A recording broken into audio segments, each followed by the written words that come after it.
वीना मलिक एक बार फिर अवाम की तवज्जो का मरकज बन गई हैं और वजह कोई फिल्म या शूटिंग नहीं बल्कि उनके और मोहम्मद आसिफ के दरमियान नकली चेक को लेकर एक तनाज़ा है। मोहम्मद आसिफ और वीना मलिक के ताल्लुकात की कहानी चंद माह कबल मंजरे आम पर आई, लेकिन दोनों ने कैमरे के सामने इसे तस्लीम करने से इनकार कर दिया।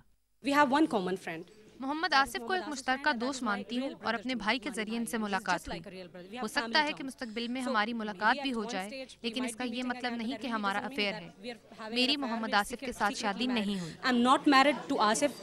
लोग हैरान हैं कि दोनों के दरमियान कोई ताल्लुक नहीं था, तो अब रकम का तनाज़ा कहां से सामने आ गया। दोनों ने एक दूसरे के खिलाफ सेशन अदालत से रुजू किया। वीना मलिक ने मोहम्मद आसिफ के खिलाफ 1 करोड़ के जाली चेक देने का मुकदमा दर्ज कराने के लिए अदालती अहकामात हासिल कर लिए। मैं यहाँ पर ये अनाउंस करना चाहती हूँ कि मेरी FIR फाइल हो गई है। अब्दुल रब साहब ने FIR लॉन्च कर दी है।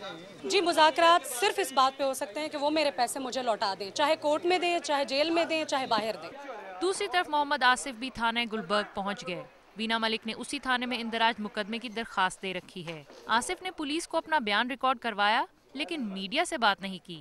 उनके वकील ने बताया कि अदालत का हुक्म इम्तनाई आ चुका है, जिसके तहत 20 अप्रैल तक मुकदमा दर्ज नहीं हो सकता। वीना ने उस 32 लाख को रिसीव करने के बाद एक और नोटिस भेज दिया 2 चेक्स का, जिसके बारे में आज आसिफ ने सीनियर सिविल कोर्ट से एक स्टे ले लिया है 20 अप्रैल तक कि इस चेक्स को किसी भी जगह पे इनलीगली यूज नहीं किया जा सकता।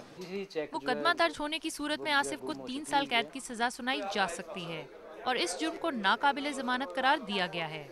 पुलिस के पास ये इख्तियार है कि अगर कोई बंदा को वो समझे कि केस ऑफ फर्दर इंक्वायरी है, मज़ीद एविडेंसेस की ज़रूरत है, तो वो उसकी अरेस्ट को इल्तवा कर सकते हैं। तो हम उसको बिल्कुल भी अरेस्ट नहीं कर रहे।